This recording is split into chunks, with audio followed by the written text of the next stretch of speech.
Hi every one, എല്ലാവർക്കും നമ്മുടെ പുതിയ വ്ലോഗിലേക്ക് സ്വാഗതം. എന്റെ പേര് സൈഷ്മ. പലർക്കും എന്നെ അറിയില്ലായിരിക്കാം.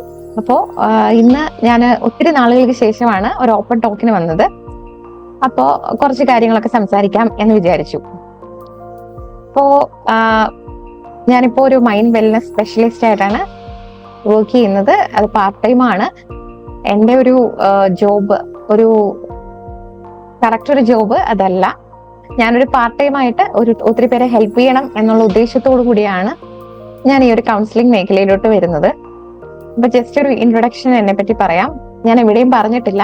ഒത്തിരി പേരെന്നോട് ചോദിച്ചു, അതായത് പോസിറ്റീവായിട്ടും നെഗറ്റീവായിട്ടും ഒക്കെ ചോദിച്ചു, കൗൺസിലിംഗ് ചെയ്യാൻ എന്തുകൊണ്ട് ഈ ഫീൽഡിലോട്ട് വന്നു എന്നുള്ള കുറച്ച് ക്വസ്റ്റ്യൻസ് ഒക്കെ ചോദിച്ചു. അത് പോസിറ്റീവായിട്ട് ചോദിച്ചവരുമുണ്ട്, നെഗറ്റീവായിട്ട് ചോദിച്ചവരുമുണ്ട്. ഞാൻ എവിടെയും ടോക്ക്, അതായത് ഓപ്പൺ ആയിട്ട് ഞാൻ പല കാര്യങ്ങളും ഡിസ്കസ് ചെയ്തിട്ടില്ല. അപ്പൊ അതുകൊണ്ട് കാരണം പലരും എന്നെ പല റോളിലായിരിക്കും കണ്ടിട്ടുണ്ടാവുക. ഞാൻ കെമിസ്ട്രി പഠിപ്പിച്ചിട്ടുണ്ടായിരുന്നു ഒരു 4 വർഷത്തേക്ക് മുന്നേ. അതായത് കൊറോണ സമയത്തൊക്കെ ഒരു കെമിസ്ട്രി പഠിപ്പിക്കുന്ന ഒരു വീഡിയോസ് ഒക്കെ നിങ്ങൾ കണ്ടിട്ടുണ്ടാവും. അതുപോലെ ചിലര് പാട്ടിന്റെ ഫീൽഡിൽ ഞാൻ കണ്ടിട്ടുണ്ടാവും. അങ്ങനെ പല ഫീൽഡിൽ കണ്ടിട്ടുള്ളവർക്ക് എല്ലാവർക്കും ഒരു കൺഫ്യൂഷൻ ഉണ്ടാവും, എന്താണ് ആരാണ് സൈഷ്മ എന്നൊക്കെയുള്ള ഒരു കൺഫ്യൂഷൻ ഉണ്ടാവും. അപ്പൊ അതുകൊണ്ട് ഒരു ചെറിയൊരു ഒരു ഒരു എന്താണ് ഒരു ഇൻട്രൊഡക്ഷൻ എന്ന് വേണമെങ്കിൽ പറയാം. ഇങ്ങനെ ഒരു വീഡിയോ ചെയ്യാമെന്ന് വിചാരിച്ചു. സത്യത്തിൽ ഞാനൊരു എന്താണ് ഒരു സാധാരണ ഒരു പേരൻസിന്റെ വീട്ടിലെ മകളായിട്ട് ജനിച്ചു. ഇളയ മകളായിരുന്നു ഞാൻ. എനിക്കൊരു ബ്രദർ ഉണ്ട്, സിബി എന്നാണ് പേര്. പുള്ളി എഞ്ചിനീയർ ആണ്, ഗൾഫില് എഞ്ചിനീയർ ആയിട്ട് വർക്ക് ചെയ്യുന്നു.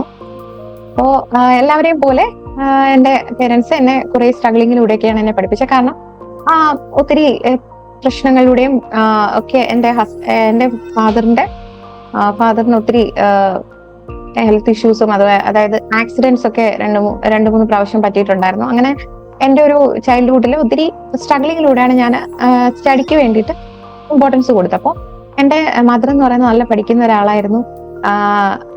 അതായത് അന്നത്തെ സമയത്ത് നന്നായിട്ട് പഠിക്കുകയും അതുപോലെ തന്നെ ജോലിക്ക് വേണ്ടിയൊക്കെ ട്രൈ ചെയ്തു. അങ്ങനെ കല്യാണം കഴിഞ്ഞു, കുഞ്ഞുങ്ങളൊക്കെ ആയപ്പോൾ, അതായത് എന്നെയും എന്റെ ബ്രദറൊക്കെ ഉണ്ടായ സമയത്ത് ഞങ്ങളെ നോക്കാൻ വേണ്ടിയിട്ട് ജോലി വേണ്ടാന്ന് വെച്ചു.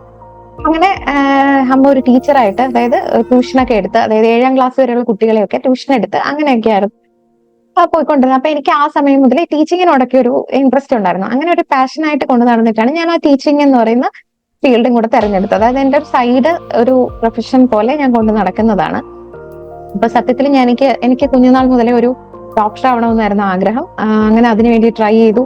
പ്ലസ് ടുവിലൊക്കെ നല്ല മാർക്ക് മേടിച്ചിട്ടുണ്ടായിരുന്നു. 10th പ്ലസ് ടുവിലൊക്കെ 90 എബോവ് ഒക്കെ മാർക്ക് ഉണ്ടായിരുന്നു. അങ്ങനെ അത് കഴിഞ്ഞിട്ട് ഞാൻ എൻട്രൻസ് കോച്ചിങ്ങിന് പോയി ഒത്തിരി സ്ട്രഗിൾ ചെയ്തൊക്കെ പഠിച്ചിട്ടുണ്ടായിരുന്നു. ആ സമയത്ത് നമുക്ക് എന്തുവാണ് ഒരു ഓൾ ഇന്ത്യ എക്സാം ആയിരുന്നു. ആ സമയത്ത് കേരള എൻട്രൻസ് വന്നിട്ടില്ലായിരുന്നു. അപ്പം കേരള എൻട്രൻസ് ആ ഒരു വർഷം ഇല്ലായിരുന്നു. ഓൾ ഇന്ത്യ എൻട്രൻസ് ആയിരുന്നു ഉണ്ടായിരുന്നത്. അപ്പൊ ഞാൻ ഓൾ ഇന്ത്യ എൻട്രൻസിൽ അറ്റൻഡ് ചെയ്തു. അതിനുവേണ്ടി ഒത്തിരി ഹാർഡ് വർക്ക് ചെയ്തു, ഒത്തിരി പഠിച്ചിട്ടുണ്ടായിരുന്നു. എല്ലാ കുട്ടികളും എന്റെ കൂടെയുള്ളവര് എന്തുവാണ് എൻജോയ് ചെയ്ത് നടക്കുമ്പോൾ ഞാനിരുന്ന് പഠിക്കുകയും ഒത്തിരി സ്ട്രഗിൾ ചെയ്യുകയൊക്കെ ചെയ്യുന്നു. കാരണം എന്റെ പേരൻസ് എന്നെ അത്രയും കഷ്ടപ്പെട്ടിട്ടായിരുന്നു പഠിപ്പിച്ചിട്ടുണ്ടായിരുന്നത്. എന്നെയും എന്റെ ബ്രദറിനെയൊക്കെ പഠിപ്പിക്കാൻ വേണ്ടിയിട്ട് എന്റെ പപ്പ ഒത്തിരി, അതായത് ഈ ഒരു കാലിൽ ആക്സിഡന്റ് പറ്റിയിട്ട് കാലിലെ തുടയിൽ 2ആയിട്ട് പൊട്ടിയിട്ടൊക്കെ ഉണ്ടായിരുന്നു. അപ്പൊ ഞങ്ങളെ കുറച്ച് റിലേറ്റീവ്സിന്റെ ഒക്കെ ഹെൽപ്പോടുകൂടിയും പിന്നെ എന്റെ അമ്മ ഒത്തിരി ഹാർഡ് വർക്ക് ചെയ്തു, എന്റെ അമ്മയുടെ അമ്മയും ഹെൽപ്പ് ചെയ്തു, പപ്പയുടെ ഫാമിലിയിലുള്ളവർ ഹെൽപ്പ് ചെയ്തു. അങ്ങനെയൊക്കെയാണ് ഞങ്ങൾ വളർന്നു വന്നത്. പക്ഷെ ഒന്നിനും ഒരു കുറവില്ലാതെയാണ് ഞങ്ങളെ വളർത്തിയത്.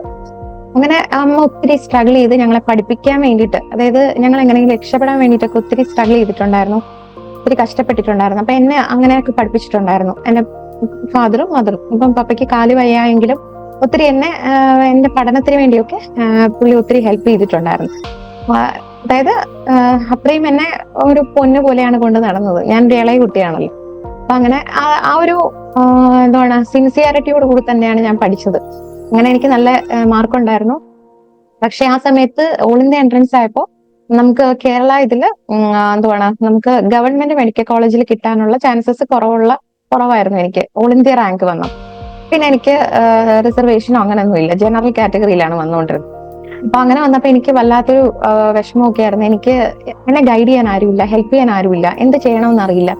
അങ്ങനെ ഒത്തിരി വിഷമിച്ചിരിക്കുവായിരുന്നു. അപ്പൊ എന്റെ മദറിന് എന്നെ നേഴ്സ് ആക്കണമെന്നായിരുന്നു ആഗ്രഹം, പക്ഷെ എനിക്ക് ഡോക്ടർ ആവണമെന്നുള്ള ഒരു ആഗ്രഹമായിരുന്നു. അപ്പൊ എനിക്ക് വേണ്ടിയിട്ട് ഫോം ഒക്കെ ഫില്ല് ചെയ്തു, അപ്ലൈ ചെയ്തു. അങ്ങനെ എനിക്ക് തൃശ്ശൂരുള്ള ഒരു മെഡിക്കൽ കോളേജിൽ നഴ്സിംഗിന് പഠിക്കാൻ കിട്ടി. പക്ഷെ ഞാൻ പോയില്ല, എനിക്ക് താല്പര്യമില്ല എന്ന്, എനിക്ക് ഇത് തന്നെ പഠിക്കണം എന്നുള്ള ഇതായിരുന്നു.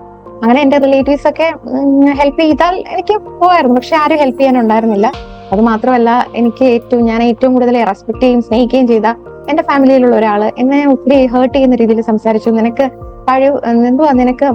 പറ്റുന്ന പണി ചെയ്താൽ പോരെ, നീ എന്തിനാ ഇതൊക്കെ ഈ പണിക്കൊക്കെ പോകുന്നേ, ഇതൊക്കെ വലിയ ആൾക്കാർക്ക് പറഞ്ഞിട്ടുള്ളതാ, ഇതൊക്കെ നീ എന്തിനാ പഠിക്കുന്നത് എന്നൊക്കെയുള്ള കുറെ ഹേർട്ടിങ് ആയിട്ടുള്ള വാക്കുകളൊക്കെ കേട്ടു. പക്ഷെ ആ പുള്ളിക്ക് എന്നെ ഒന്ന് ഹെൽപ്പ് ചെയ്താൽ എനിക്ക് എവിടെയെങ്കിലുമൊക്കെ എത്തിപ്പെടാൻ പറ്റുമായിരുന്നു. പക്ഷെ എന്നെ ഹെൽപ്പ് ചെയ്തൊന്നുമില്ല. അതിന് മുന്നേ ഹെൽപ്പ് ചെയ്തിട്ടുണ്ട്, പക്ഷെ സ്റ്റഡിക്ക് വേണ്ടി ഹെൽപ്പ് ചെയ്തില്ല.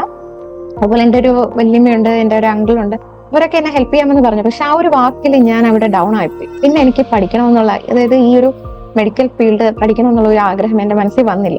കാരണം ഞാൻ അത് നിർത്തി.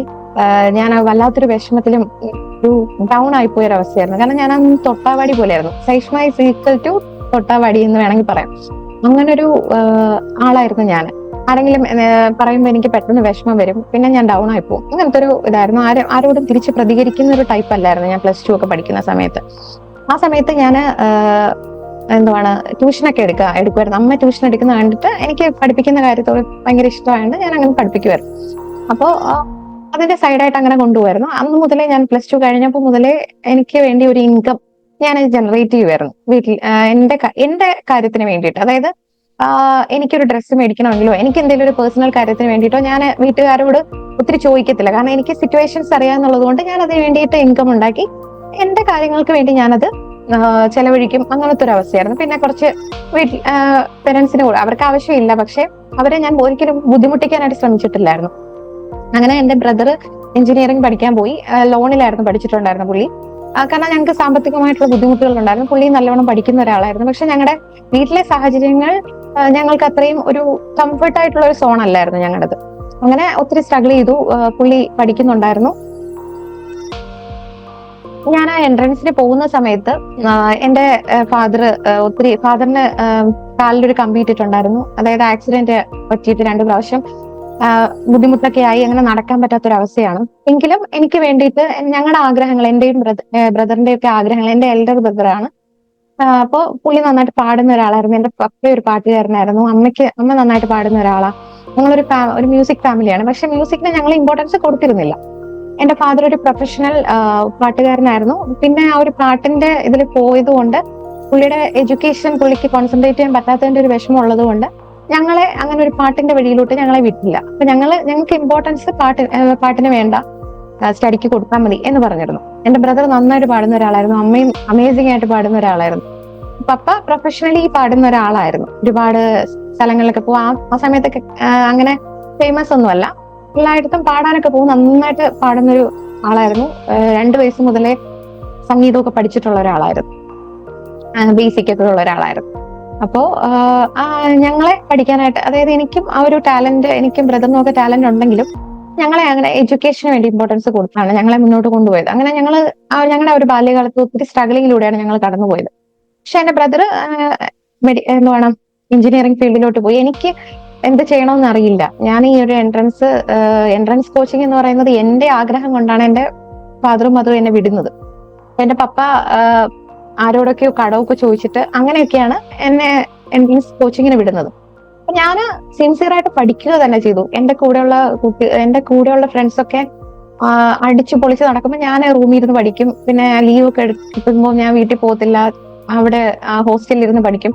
ഹോസ്റ്റലിലായിരുന്നു, അങ്ങനെ അവിടെ ഇരുന്ന് പഠിക്കും. അങ്ങനെയൊക്കെ ആയിരുന്നു. അങ്ങനെ ഒത്തിരി സ്ട്രഗിൾ ചെയ്ത് ഒത്തിരി പാടുമൊക്കെ ചെയ്തിട്ടാണ് ആ ഒരു എൻട്രൻസ് ക്ലിയർ ചെയ്തത്. അത് പാസ്സായിട്ടുണ്ടായിരുന്നു. പക്ഷെ എനിക്ക് മുന്നോട്ട് എന്ത് ചെയ്യണമെന്ന് അറിയില്ല. ആരും ഗൈഡ് ചെയ്യാനില്ല, ആരും സപ്പോർട്ട് ചെയ്യാനില്ല. അങ്ങനത്തെ ഒരു അവസ്ഥയിലായിരുന്നു ഞാൻ പോയിക്കൊണ്ടിരുന്നത്. പിന്നെ എന്റെ മദർ എന്നെ ഇങ്ങനെ നഴ്സിംഗിന് വിടാൻ ഒത്തിരി കമ്പൽ ചെയ്തെങ്കിലും ഞാൻ പോയില്ല. എനിക്ക് വേണ്ട എന്നുള്ളൊരു ഫീൽഡായിരുന്നു. പിന്നെ ഞാൻ ഈ ഒരു വാക്കില്, എന്റെ ഒരു റിലേറ്റീവ് പറഞ്ഞ വാക്കില് ഞാൻ അവിടെ ഡൗൺ ആയിപ്പോയി. അങ്ങനെ ഞാൻ തകർന്നു പോകുന്ന ഒരു അവസ്ഥയായിരുന്നു. ആ സമയത്ത് ഞാൻ അതിന് മുന്നേ കുറെ എൻട്രൻസ് എക്സാംസ് എഴുതിയിട്ടുണ്ടായിരുന്നു. എയിംസിന്റെ ഡൽഹിയിലെ AIIMS all India institute of medical സയൻസിന്റെ എക്സാം എഴുതിയിട്ടുണ്ടായിരുന്നു. അത് കഴിഞ്ഞ് ഞാനൊരു വല്ലാത്തൊരു വിഷമത്തിലോട്ട് പോയി. പിന്നെ എന്നെ വേറൊരു അങ്കിളും അതുപോലെ തന്നെ വല്യമ്മയും അവരൊക്കെ എന്നെ ഹെൽപ്പ് ചെയ്യാമെന്ന് പറഞ്ഞു. നീ പഠിക്കാൻ പൊക്കോ. ആ അങ്കിള് എന്നെ ഗൾഫില് ജോലി ചെയ്യുമായിരുന്നു. അങ്കിൾ എന്നോട് പറഞ്ഞു, നീ പഠിക്കുക, ഞാൻ പൈസ തരാമെന്ന്. ഞാൻ പറഞ്ഞു എനിക്ക് വേണ്ട, എനിക്ക് ആരുടെയും പൈസ വേണ്ടെന്ന് പറഞ്ഞ് ഞാൻ അത് സ്നേഹപൂർവ്വം നിരസിച്ചു. അത് കഴിഞ്ഞ് ഞാനൊരു വിഷമത്തിലൊക്കെ ആയിരുന്നു. അങ്ങനെ ഞാൻ എന്തുവാണ്, എനിക്കിനി MBBS ഒന്നും വേണ്ട, ഞാൻ അവിടെ വെച്ച് അത് ബ്ലോക്ക് ചെയ്തിട്ട് ഞാൻ ഡിഗ്രിക്ക് പോയി. പക്ഷെ ഭയങ്കര വിഷമത്തിലായിരുന്നു. ഓരോ വർഷം ഞാൻ പഠിക്കുമ്പോഴും ഭയങ്കര വിഷമത്തോടെയാണ് ആ കോഴ്സ് പഠിക്കുന്നത്. അതായത് BSc ഇൻ കെമിസ്ട്രി കേരള യൂണിവേഴ്സിറ്റിയുടെ അണ്ടറിൽ വരുന്ന കോളേജിലായിരുന്നു പഠിച്ചുകൊണ്ടിരുന്നത്. അങ്ങനെ അത് കംപ്ലീറ്റ് ചെയ്തു 3 വർഷം. അപ്പം ആ സമയം മുതൽ എനിക്ക് എന്റെ പഴയൊരു ആഗ്രഹം ഉണ്ടല്ലോ, അതായത് എനിക്ക് ടീച്ചിങ്ങിനോട് ഇഷ്ടമാണ്. ഞാൻ ഈ കുഞ്ഞു പിള്ളേരെ മുതൽ വലിയ കുട്ടികളെ, +2 വരെയുള്ള കുട്ടികളെ ഞാൻ പഠിപ്പിക്കുമായിരുന്നു. അപ്പോ ചെയ്യുന്നതെന്ന് പറഞ്ഞാല് എന്റെ കൂടെയുള്ള BSc പഠിക്കുന്ന കുട്ടികൾ 2-3 പേരെ, വീക്കായിട്ടുള്ള സ്റ്റുഡൻസിനെ ഞാൻ ഫ്രീ ആയിട്ട് ക്ലാസ് എടുത്ത് കൊടുക്കുമായിരുന്നു. അത് കഴിഞ്ഞിട്ട് വീട്ടിൽ വന്ന് 6:30 കഴിഞ്ഞ് വീട്ടിൽ വന്നതിന് ശേഷം വീടിനടുത്തുള്ള കുട്ടികളെ, ഒരു 10-15-20ഓളം കുട്ടികളുണ്ടായിരുന്നു ആ സമയത്ത്. അപ്പൊ എനിക്ക് പിന്നെ മാനേജ് ചെയ്യാൻ പറ്റാതെയായി. അങ്ങനെ ഞാനും എന്റെ അമ്മയും കൂടെയാണ് ആ ട്യൂഷൻ എടുത്തുകൊണ്ടിരുന്നത്. അപ്പൊ അമ്മ കുഞ്ഞു കുട്ടികളെ പഠിപ്പിക്കും, ഞാൻ വലിയ കുട്ടികളെ പഠിപ്പിക്കും. അങ്ങനെയായിരുന്നു ആ ക്ലാസ് ഒക്കെ പൊയ്ക്കൊണ്ടിരുന്നത്. അങ്ങനെ എന്റെ സ്റ്റഡിയും പോവും, അതുപോലെ തന്നെ ഈ കുട്ടികളെയും പഠിപ്പിക്കുമായിരുന്നു. അങ്ങനെയൊക്കെ ആ ഒരു ഇത് പൊയ്ക്കൊണ്ടിരുന്നു. അങ്ങനെയാണ് എന്റെ മനസ്സിൽ ഈ ഒരു സൈഷ്മാസ് എഡ്യൂസോൺ എന്ന് പറയുന്ന ആ ഒരു തിങ്കിങ്ങിലോട്ട് ഞാൻ വന്നത്. അങ്ങനെയാണ് അവിടെ നിന്നാണ് ആ ഒരു മനസ്സിലുണ്ടായിരുന്ന ഒത്തിരി പിള്ളേരെ ഞാൻ അന്ന് പഠിപ്പിക്കാൻ തുടങ്ങി. ആ സമയത്ത് BSc കെമിസ്ട്രി ഞാൻ കംപ്ലീറ്റ് ചെയ്തു. അത് എനിക്ക് 80%ഓളം 82% എനിക്ക് മാർക്ക് ഉണ്ടായിരുന്നു കേരള യൂണിവേഴ്സിറ്റിയിൽ. പക്ഷെ അതെനിക്ക് എന്തുവാണ്, ഞാൻ ഓരോ ദിവസവും വിഷമിച്ച് കരഞ്ഞിട്ടാണ് എക്സാമിന് പോകുന്നത്. കാരണം ഞാൻ ഇങ്ങനെ ഒരു കെമിസ്ട്രി പഠിക്കാനല്ലല്ലോ ഞാൻ വന്നത്, എനിക്ക് മെഡിക്കൽ ഫീൽഡിനോടായിരുന്നില്ലേ താല്പര്യം എന്നൊക്കെ വിചാരിച്ചു. പിന്നെ ഞാൻ അതങ്ങ് വിട്ടു. അങ്ങനെ ഞാൻ ആ സമയത്ത് കരുതി ഇനിയൊരു ടീച്ചറായിട്ട് പോവാം. BSc ഒക്കെ പഠിച്ചിട്ട് BSc പഠിച്ച് MSc ഒരു കെമിസ്ട്രി തന്നെ പഠിച്ചിട്ട് അങ്ങനെ ഒരു കെമിസ്ട്രി ടീച്ചറായിട്ട് പോവാന്ന് വിചാരിച്ചു. ഞാൻ എത്ര അപ്ലൈ ചെയ്തിട്ടും എനിക്ക് കെമിസ്ട്രി കിട്ടുന്നില്ല. അങ്ങനെ ഞാൻ കറങ്ങിത്തിരിഞ്ഞ് ലാസ്റ്റ് മെഡിക്കൽ ഫീൽഡിൽ തന്നെ എത്തി, അതായത് ബയോ കെമിസ്ട്രി ഫീൽഡിലോട്ട് വന്നു. അങ്ങനെ എനിക്ക് അതും ഒരു മനസ്സിന് സാറ്റിസ്ഫാക്ഷൻ ഇല്ല. കാരണം ഞാൻ മെഡിക്കൽ ഫീൽഡിലോട്ട് പോകാൻ നിന്നു, പിന്നെ BSc പഠിച്ചു, MSc കെമിസ്ട്രി എടുക്കാൻ നിന്നു. പക്ഷെ ഞാൻ കറങ്ങിത്തിരിഞ്ഞ് ബയോ കെമിസ്ട്രിയിലോട്ട് വന്നു. അങ്ങനെയായിരുന്നു എന്റെ ഈ ഒരു അങ്ങനെ MSc MG യൂണിവേഴ്സിറ്റിയില് ഒരു മാക്ഫാസ് മാർത്തനേഷ്യസ് കോളേജിൽ ഞാൻ അങ്ങനെ PGക്ക് ചേർന്നു. 2019 ഞാൻ കംപ്ലീറ്റ് ചെയ്തത്. 2020 നമ്മുടെ ഗ്രാജുവേഷൻ ഉണ്ടായിരുന്നത്. അങ്ങനെ ആ സമയത്ത് എന്താണ് ആ ഒരു കോഴ്സസ് ഒക്കെ കംപ്ലീറ്റ് ചെയ്യായിരുന്നു. അതും എന്റെ പേരൻസ് ഒത്തിരി സ്ട്രഗ്ലിങ്ങിലൂടെയാണ്, അതായത് ലോണൊക്കെ എടുത്തിട്ടും പിന്നെ അല്ലാതെയും ഒക്കെ ആയിരുന്നു എന്നെ പഠിപ്പിച്ചത്. കാരണം ഞാൻ ഹോസ്റ്റലിലായിരുന്നു നിന്ന് പഠിച്ചു, തിരുവല്ലയില്. അങ്ങനെ ട്രിവാൻഡ്രത്താണ് ഞാൻ ജനിച്ചു വളർന്നത്. അപ്പോ അതിന് വേണ്ടിയിട്ട് ഒത്തിരി സ്ട്രഗ്ലിംഗ് ഉണ്ടായിരുന്നു. പക്ഷെ ഞാൻ സിൻസിയർ ആയിട്ട് പഠിക്കുമായിരുന്നു. ആ സമയത്ത് എന്താണ് അങ്ങനെ കുറെ സ്ട്രഗ്ലിങ്ങിലൂടെ എന്റെ ഇതിനിടയ്ക്ക് പല സിറ്റുവേഷൻസ് എന്റെ ലൈഫിൽ ഉണ്ടായി, നെഗറ്റീവ് ആയിട്ടുള്ള കുറച്ച് സിറ്റുവേഷൻസ്. അതിനെല്ലാം തരണം ചെയ്തുകൊണ്ട് ഞാനത് കംപ്ലീറ്റ് ചെയ്തു. അങ്ങനെ 2020 എന്റെ PGയുടെ ഗ്രാജുവേഷൻ. ഇതിനിടയ്ക്ക് തന്നെ ഞാൻ +2 കഴിഞ്ഞപ്പോൾ മുതൽ തന്നെ ചെറിയ ചെറിയ കോഴ്സസ് പഠിക്കുന്നുണ്ടായിരുന്നു.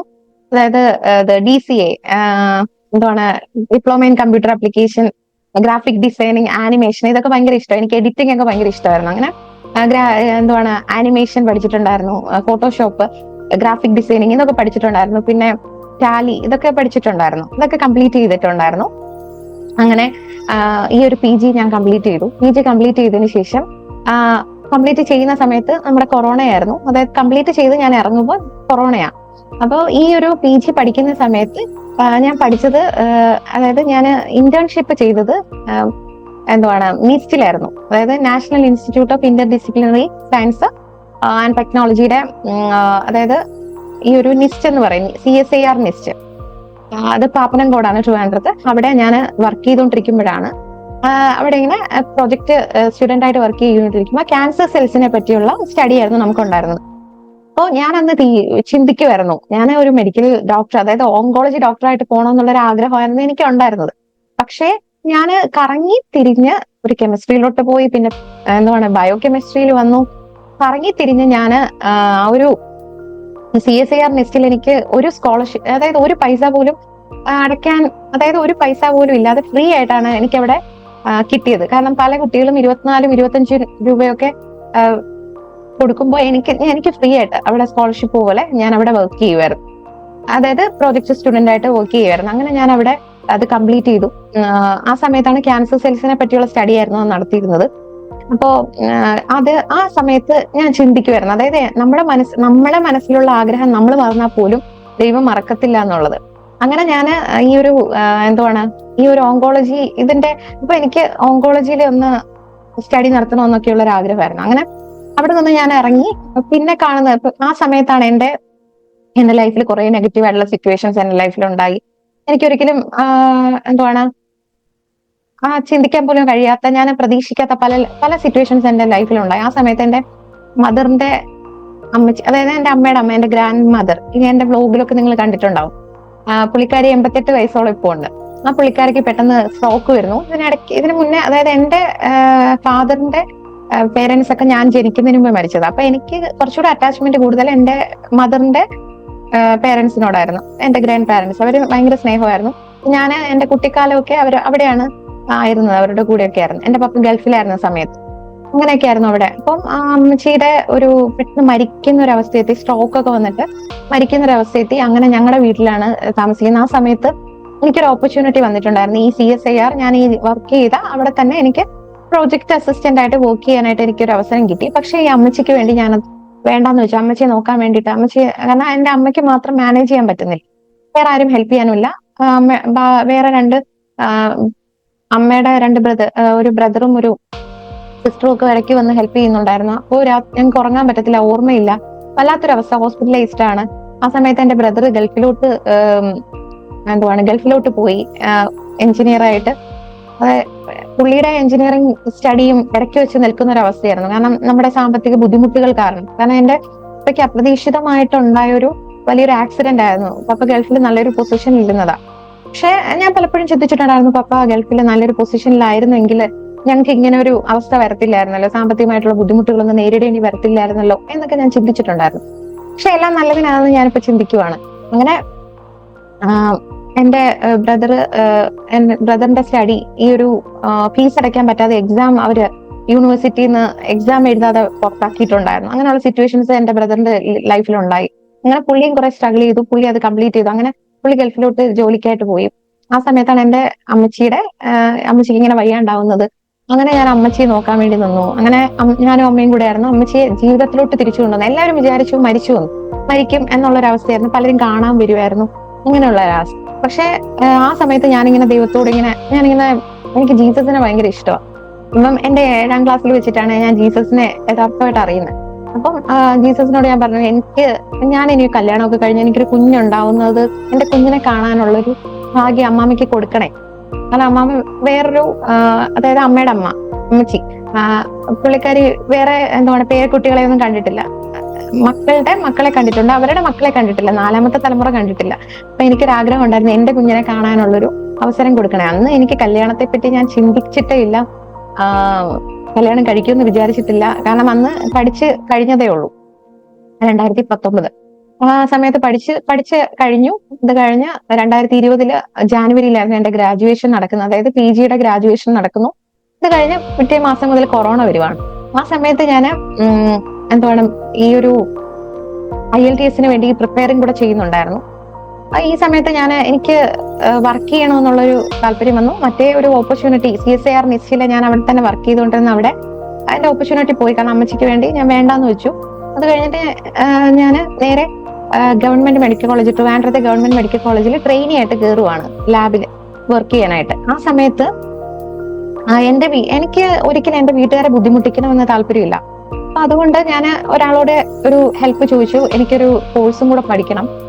അപ്പൊ അതിന് വേണ്ടിയിട്ട് എനിക്ക് ഒരു കുറച്ച് പൈസ തരണമെന്ന് പറഞ്ഞ്, അങ്ങനെ എനിക്ക് എന്റെ ഏറ്റവും ബെസ്റ്റ് ആയിട്ട് എന്റെ അടുത്ത് നിൽക്കുന്ന ഒരു ബ്രദറിന് തുല്യം സ്നേഹിക്കുന്ന ഒരാളെന്നെ ഹെൽപ്പ് ചെയ്തു, എനിക്ക് പൈസ തന്നു. അങ്ങനെ ഞാൻ മെഡിക്കൽ കോഡിംഗ് എന്ന് പറയുന്ന ഒരു കോഴ്സും കൂടെ അതിന്റെ കൂടെ ചെയ്തു, മെഡിക്കൽ കോഡിംഗ്. അങ്ങനെ ഗവൺമെന്റ് മെഡിക്കൽ കോളേജിൽ ഞാൻ ട്രെയിനി ആയിട്ട് വർക്ക് ചെയ്തുകൊണ്ടിരിക്കുമ്പോഴാണ് എനിക്ക് മാരേജ് വരുന്നത്. ആ സമയത്ത് ഞാൻ പോലും പ്രതീക്ഷിക്കുന്നില്ല. അതായത് അതിനിടയ്ക്ക് ഒത്തിരി മാരേജ് പ്രപ്പോസൽസ് വരുന്നു. പക്ഷെ ഞാൻ ഒട്ടും പ്രിപ്പയർ അല്ലായിരുന്നു. അങ്ങനത്തെ ഒരു സിറ്റുവേഷൻ ആണ്. പക്ഷെ കൊറോണയും കൂടെയാണ്. അങ്ങനെ ഞാനൊരു മാരേജിന് വെച്ചിട്ട് ആണ് എന്റെ ഹസ്ബൻഡിന്റെ പേരൻസ് എന്നെ കാണുന്നത്. അങ്ങനെ അവര് ഒത്തിരി പ്രാവശ്യം ചോദിച്ചിട്ട് അങ്ങനെയൊക്കെയാണ് ഈ കല്യാണം നടക്കുന്നത്. അപ്പോ വിത്തിൻ 1 മന്ത് കൊണ്ടായിരുന്നു എന്റെ കല്യാണത്തിന്റെ പ്രിപ്പറേഷൻ നടക്കുന്നത്. അപ്പോ ആ ഒരു മാസം തന്നെയാണ് എന്റെ IELTS എക്സാം വരുന്നത്. അപ്പൊ ഞാൻ IELTS വേണ്ടി ഈ സമയം പ്രിപ്പയർ ചെയ്തുകൊണ്ടിരിക്കുകയാണ്. അതായത് മെഡിക്കൽ കോളേജിൽ ട്രെയിനി ആയിട്ട് പൊക്കോണ്ടിരിക്കുമ്പോൾ തന്നെ IELTS ഇതും പ്രിപ്പയർ ചെയ്തുകൊണ്ടിരിക്കുവായിരുന്നു. അങ്ങനെ എന്റെ കല്യാണം ഫിക്സ് ചെയ്തു. പെട്ടെന്ന് തന്നെ എല്ലാം 1 മന്ത് കൊണ്ട് തന്നെ എല്ലാ കല്യാണമൊക്കെ പെട്ടെന്ന് നടന്നു. പക്ഷെ ഞാൻ പെട്ടെന്ന്, കാരണം എക്സാമിന് വേണ്ടി പ്രിപ്പയർ ചെയ്തുകൊണ്ടിരിക്കുക, പക്ഷെ പെട്ടെന്നായിരുന്നു എല്ലാ കല്യാണം നടന്നു, കല്യാണത്തിന്റെ ഒരുക്കങ്ങളൊക്കെ നടന്നത്. അങ്ങനെ ഞാൻ ആ ഒരു എൻട്രൻസിന്റെ എക്സാം എന്ന് പറയുന്നത് കല്യാണത്തിന്റെ റിസപ്ഷന്റെ തലേന്നാണ്. അപ്പൊ എനിക്ക് പ്രിപ്പയർ ചെയ്യാൻ പറ്റത്തില്ല. അങ്ങനെ ഞാൻ മെയിലൊക്കെ അയച്ച് അത് അവസാനം വേറൊരു ഡേറ്റ് എടുത്തു. അങ്ങനെ എന്റെ ആ ഡേറ്റ് വീണ്ടും മാറി. അതായത് ലോക്ക്ഡൌൺ ഒക്കെ വന്നപ്പോൾ എന്റെ ഡേറ്റ് വീണ്ടും മാറി. അങ്ങനെ കല്യാണം കഴിഞ്ഞ 2 മാസം കഴിഞ്ഞപ്പോഴാണ് എക്സാം വരുന്നത്. അങ്ങനെ ഫസ്റ്റ് അറ്റംപ്റ്റിൽ തന്നെ ഞാൻ IELTS പാസ്സായി. അങ്ങനെ ഒരു യൂണിവേഴ്സിറ്റിയിൽ അപ്ലൈ ചെയ്തു. അങ്ങനെ എനിക്ക് ഗ്ലാസ്ഗോ എന്ന് പറയുന്ന, സ്കോട്ട്ലൻഡിലെ ഗ്ലാസ്ഗോ എന്ന് പറയുന്ന യൂണിവേഴ്സിറ്റിയിൽ cancer research and precision oncology എന്ന് പറയുന്ന കോഴ്സ് എനിക്ക് പഠിക്കാനായിട്ട് കിട്ടി. അങ്ങനെ IELTS പാസ്സായിട്ടുണ്ടായിരുന്നു. അപ്പൊ അതിന് വേണ്ടിയിട്ട് പൈസ വേണം. അപ്പോൾ അതായത് നമ്മുടെ ചെലവിന് പോകുന്ന കാര്യങ്ങൾക്ക്, അങ്ങനെ ഞാനും ഹസ്ബൻഡും ഒക്കെ പോകാൻ വേണ്ടിയൊക്കെ റെഡിയായി. അങ്ങനെ ഞങ്ങൾ പോകുന്നതിന്റെ കാര്യങ്ങളൊക്കെ റെഡി ആയിരിക്കുന്ന സമയത്ത് ലോണിനൊക്കെ അപ്ലൈ ചെയ്തിട്ടുണ്ടായിരുന്നു. അപ്പൊ എന്റെ പേരൻസ് എന്നെ അത്രയും സ്ട്രഗിൾ ചെയ്തിട്ടാണ് പഠിപ്പിച്ചത്. അപ്പൊ എനിക്ക് വീണ്ടും അവരെ ബുദ്ധിമുട്ടിക്കാൻ താല്പര്യമില്ലായിരുന്നു. അങ്ങനെ എന്റെ BS, അതായത് MSc സർട്ടിഫിക്കറ്റ്സ് എനിക്ക് കിട്ടിയിട്ടില്ലായിരുന്നു. കാരണം ആ ലോക്ക്ഡൌൺ, കൊറോണ, ആ സമയത്ത് നമുക്ക് വേറൊരു ജോബ് നോക്കാൻ പറ്റത്തില്ല, അങ്ങനത്തെ ഒരു അവസ്ഥ. അപ്പോ ഒത്തിരി സ്ട്രഗിൾ ചെയ്തു. അങ്ങനെ അടയ്ക്കാനുണ്ടായിരുന്ന ബാക്കിയുള്ള ഫീസും കംപ്ലീറ്റ് ചെയ്തു. അതും എന്റെ ഫാദർ ലോണ് വീണ്ടും എടുത്തിട്ടായിരുന്നു എന്നെ പഠിപ്പിച്ചത്. മാരേജ് കഴിഞ്ഞിട്ട് ആ ഫീസ് ഒക്കെ കംപ്ലീറ്റ് അടച്ചു. അങ്ങനെ അതിന്റെ കംപ്ലീറ്റ് കഴിഞ്ഞു. അങ്ങനെ എനിക്ക് സർട്ടിഫിക്കറ്റ്സ് കിട്ടി. അങ്ങനെ ഞാൻ പോകുന്നതിന്റെ കാര്യങ്ങൾ, അതായത് ഈ ഒരു സ്കോട്ട്ലൻഡിലെ ഗ്ലാസ്ഗോ എന്ന് പറയുന്ന യൂണിവേഴ്സിറ്റിയിൽ എനിക്ക് ഈ ഒരു കോഴ്സ് കിട്ടി, പ്രിസിഷൻ ഓങ്കോളജി ക്യാൻസർ റിസർച്ചിന്റെ. അങ്ങനെ അതിനുവേണ്ടി പ്രിപ്പയർ ചെയ്തു. അങ്ങനെ ഞാൻ 2 മാസം ആ കോഴ്സ് ചെയ്തുകൊണ്ടിരിക്കുവാണ്. അങ്ങനെ ഞാൻ പ്രിപ്പയർ ചെയ്തതിലേക്ക് എന്റെ ലൈഫിൽ എനിക്ക് ഒരിക്കലും മറക്കാൻ പറ്റാത്തൊരു നെഗറ്റീവ് ആയിട്ടുള്ള ഒരു സിറ്റുവേഷൻ ഉണ്ടായി. എന്റെ കൂടെ നിന്നവരെന്നെ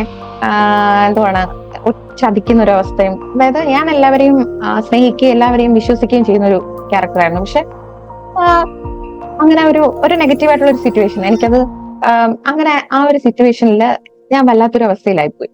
അങ്ങനെ അത് പഠിച്ചുകൊണ്ടിരുന്നു. അങ്ങനെ എനിക്കത് ഡ്രോപ്പ് ചെയ്യേണ്ടി വന്നു. ആ സമയത്ത് ഡ്രോപ്പ് ചെയ്തു. അതെനിക്ക് ഡ്രോപ്പ് ചെയ്യേണ്ടി വന്നു. അങ്ങനെ ഒരു വിത്തിൻ 1 to 2 months കഴിഞ്ഞപ്പോൾ ഞാൻ വേറെ ജോബിന്, ഇവിടെ തന്നെയുള്ള ഒരു ജോബിന് നോക്കി. അങ്ങനെ ഒത്തിരി ജോബ്സ് ഒക്കെ സെർച്ച് ചെയ്യാൻ തുടങ്ങി. ആ സമയത്ത് ജോബ്സ് ഒന്നും ഇല്ല. ഒത്തിരി സ്ട്രഗ്ലിംഗ് ടൈമാണ്. കാരണം കൊറോണ കാരണം എല്ലായിടത്തും ലോക്ക്ഡൌൺ ആണ്, പ്രശ്നങ്ങളാണ്, അങ്ങനെയൊക്കെ ഇരിക്കുന്ന സമയം. അപ്പോൾ ആ ഒരു യൂണിവേഴ്സിറ്റിയിൽ എനിക്ക് എന്റെ അഡ്മിഷനും ഓക്കെ ആയി, എല്ലാ കാര്യങ്ങളും ഓക്കെ ആയി. എന്റെ ഓഫർ ലെറ്റർ വരെ വന്നു. പിന്നെ CAS എന്ന് പറയും, കൺഫർമേഷൻ ഓഫ് ആക്സെപ്റ്റൻസ്, ആ ലെറ്റർ വന്നു, എല്ലാം വന്നു. പക്ഷെ പോകേണ്ട കാര്യങ്ങളെല്ലാം റെഡിയായി. പക്ഷെ എന്റെ ലൈഫിലുണ്ടായ ഒരു നെഗറ്റീവ് ആയിട്ടുള്ള സിറ്റുവേഷൻ, ആ ഒരു സിറ്റുവേഷൻ കാരണം എനിക്ക് പോകാൻ പറ്റാത്തൊരവസ്ഥയായി, എനിക്കും ഹസ്ബൻഡിനും ഒക്കെ. അങ്ങനെ ഞങ്ങൾക്ക് വല്ലാത്തൊരു വിഷമത്തിലായിരുന്നു ഞങ്ങൾ. ആ ഒരു വിഷമത്തിൽ ഞങ്ങൾ വല്ലാതെ ഒരു അവസ്ഥയിലായിരിക്കുന്ന സമയത്ത് ഞാൻ ഇവിടെ ഉള്ള ജോബ്സിനൊക്കെ നോക്കി. അങ്ങനെ കോട്ടയം മെഡിക്കൽ കോളേജിൽ, കോട്ടയത്തായിരുന്നു എന്നെ മാരേജ് ചെയ്ത് കൊണ്ടുവന്നത്. അങ്ങനെ അവിടെയാണ് ഞങ്ങൾ താമസിച്ചുകൊണ്ടിരുന്നത്. അങ്ങനെ അവിടെ കോട്ടയം മെഡിക്കൽ കോളേജിൽ അവിടെ ഓങ്കോളജിയുടെ, അതായത് ക്യാൻസറിന്റെ ആ സ്ഥലത്ത് ഞാൻ ജോബ് നോക്കാന്ന് പറഞ്ഞ് അവിടെയൊക്കെ പോയിട്ടുണ്ടായിരുന്നു. അങ്ങനെ അവിടെ പോയിട്ടും എനിക്ക് കിട്ടിയില്ല എന്ന് വെച്ചാല് ഞാന് കിട്ടിയില്ല എന്ന് പറഞ്ഞാൽ എനിക്ക് അവിടെ അല്ലായിരുന്നു പറഞ്ഞിട്ടുണ്ടായിരുന്നത്, ആ ഒരു സ്ഥലമല്ലായിരുന്നു. അങ്ങനെ ഞാൻ തിരിച്ചു വന്നു. ഇതിനിടയ്ക്ക് ഞാൻ ഒത്തിരി ജോബ്സ് ഒക്കെ നോക്കി. എനിക്കൊരു അമേരിക്കൻ കമ്പനിയിൽ ഒരു ജോലി കിട്ടിയിട്ടുണ്ടായിരുന്നു. അങ്ങനെ ഞാനിത് കുറെ ജോബ്സിനെ സെർച്ച് ചെയ്യുന്നുണ്ടായിരുന്നു. അങ്ങനെ അമേരിക്കൻ കമ്പനിയിൽ ഒരു വർക്ക് ഫ്രം ഹോം ജോബ് ചെയ്തിട്ടുണ്ടായിരുന്നു. കാരണം ഞാൻ കമ്പ്യൂട്ടറൈസ്ഡ് ആയിട്ടുള്ള കുറെ കോഴ്സുകൾ ചെയ്തിട്ടുള്ളത് കൊണ്ട് അങ്ങനെ അത് ബേസിസിൽ എനിക്കൊരു അമേരിക്കൻ കമ്പനിയിൽ ജോലി കിട്ടി. അങ്ങനെ ഞാൻ വീട്ടിലിരുന്ന് തന്നെ വർക്ക് ചെയ്യുമായിരുന്നു. ആ സമയത്ത് കൊറോണ അങ്ങനത്തെ പ്രശ്നങ്ങളാണ്. ആ സമയത്താണ് ഞാൻ പ്രഗ്നന്റ് ആവുന്നത്. പ്രഗ്നന്റ് ആയി എനിക്ക് അത് കണ്ടിന്യൂ ചെയ്യാൻ പറ്റാത്തൊരു സിറ്റുവേഷൻ വന്നു. എനിക്ക് പല കാര്യങ്ങളിലും എനിക്ക് കണ്ടിന്യൂ ചെയ്യാൻ പറ്റാത്തൊരു വല്ലാത്തൊരു അവസ്ഥ എന്റെ ലൈഫിലുണ്ടായി. അങ്ങനെ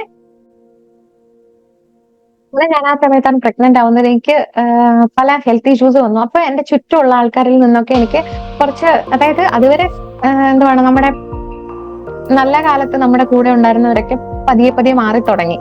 അപ്പൊ ഇവളെ ഇനി രക്ഷപ്പെടില്ല എന്നുള്ള ചിന്തയൊക്കെ വന്നപ്പോൾ അവരുടെ ക്യാരക്ടേഴ്സിലൊക്കെ ചേഞ്ചസ് ഉണ്ടായി. ആ സമയത്ത് ഞാൻ ഒത്തിരി സ്ട്രഗ്ലിങ്ങിലൂടെയാണ് പൊയ്ക്കൊണ്ടിരുന്നത്. അങ്ങനെ ഞാനൊരു ചെറിയ ലാബിൽ കയറിയിട്ടുണ്ടായിരുന്നു വർക്കിന്. അങ്ങനെ ആ ലാബിൽ വർക്ക് ചെയ്തുകൊണ്ടിരിക്കുന്ന സമയത്ത് എനിക്ക് ഒട്ടും വയ്യാത്തൊരു കണ്ടീഷനായി. ഞാൻ BP ഒക്കെ ലോ ആയിട്ട് ഞാൻ വീഴുന്ന ഒരു കണ്ടീഷനായി. എനിക്ക് നിൽക്കാൻ പറ്റാത്തൊരു കണ്ടീഷൻ. അങ്ങനെ കുറെ ഹെൽത്ത് ഇഷ്യൂസ് ഉണ്ടായിരുന്നു, കുറെ ടെൻഷൻസ് ഉണ്ടായിരുന്നു. കാരണം എനിക്ക് പോകാൻ പറ്റാത്തതിന്റെ വിഷമം, പിന്നെ പ്രഗ്നന്റ് ആണ്, എനിക്ക് എന്തൊക്കെയോ ബുദ്ധിമുട്ടുകൾ തോന്നി. ആ സമയത്ത് കുറെ റെസ്റ്റ് ഉണ്ടായിരുന്നു. അങ്ങനെ ഞാൻ എന്റെ വീട്ടിലോട്ട് പോയി. അങ്ങനെ ആ സമയത്താണ് ഞാൻ വീണ്ടും അപ്ലൈ ചെയ്തു. വീണ്ടും ഈ ഒരു കോഴ്സിന്. അപ്പോ ഈ ഒരു മെഡിക്കൽ കോഡിംഗ് എന്ന് പറയുന്ന കോഴ്സ് ഞാൻ ആ ഒരു മെഡിക്കൽ കോളേജിലായിരിക്കുന്ന സമയത്ത് ചെയ്തുകൊണ്ടിരുന്നത്. ആ സമയത്താണ് എന്റെ മാരേജ് നടക്കുന്നത്. അപ്പോ കോട്ടയത്തോട്ട് ഞാൻ ഷിഫ്റ്റ് ആയത് കൊണ്ടാണ് എനിക്ക് ട്രിവാൻഡ്രം മെഡിക്കൽ കോളേജിൽ എനിക്ക് വീണ്ടും കയറാൻ പറ്റാതെ വന്നത്. അവിടെ എനിക്കൊരു ഓപ്പർച്യൂണിറ്റി ഉണ്ടായിരുന്നു ഞാൻ അവിടെ നിന്ന് ഇറങ്ങുമ്പോൾ. പക്ഷെ എനിക്ക് ട്രാവലിങ്ങിന് പറ്റുന്നില്ല, എല്ലായിടത്തും ലോക്ക്ഡൌൺ ആണ്, ബുദ്ധിമുട്ടാണ്. അങ്ങനെയാണ് എനിക്ക് അവിടെ വീണ്ടും പോകാൻ പറ്റാത്തൊരു അവസ്ഥ വന്നു. അങ്ങനെ ആ ഒരു ജോബ് ഓപ്പർച്യൂണിറ്റി എനിക്ക് നഷ്ടപ്പെട്ടു. അപ്പൊ അതിനുശേഷമാണ് ഞാൻ പിന്നെ ഈ ഒരു സ്കോട്ട്ലൻഡിലേക്ക് പോകുന്നതിന്റെ കാര്യങ്ങളുടെ പ്രിപ്പറേഷനും അങ്ങനെയൊക്കെ ആയിട്ട് ഞാൻ ഇത് ഡ്രോപ്പ് ചെയ്തതാണ്. അങ്ങനെ ഈ ഒരു മെഡിക്കൽ കോളേജിൽ നോക്കി, അതായത് കോട്ടയം മെഡിക്കൽ കോളേജിലെ ആ ഒരു ഓപ്പർച്യൂണിറ്റി പോയി. അങ്ങനെ ഞാൻ ഒരു ലാബിൽ വർക്ക് ചെയ്തു. അവിടെ വർക്ക് ചെയ്തുകൊണ്ടിരിക്കുമ്പോൾ എനിക്ക് കണ്ടിന്യൂ ചെയ്യാൻ പറ്റാതെ ഞാൻ ലീവ് എടുത്തു. ഞാൻ അത് കഴിഞ്ഞിട്ട് ഓക്കെ ആയിട്ട് വരാമെന്നുള്ള കണ്ടീഷനിലായിരുന്നു ലീവ് എടുത്തിട്ടുണ്ടായിരുന്നത്. ആ സമയത്ത് ഞാൻ കുറെ സെർച്ച് ചെയ്തിട്ടുണ്ടായിരുന്നു, കുറെ എടുത്ത് നോക്കുന്നുണ്ടായിരുന്നു.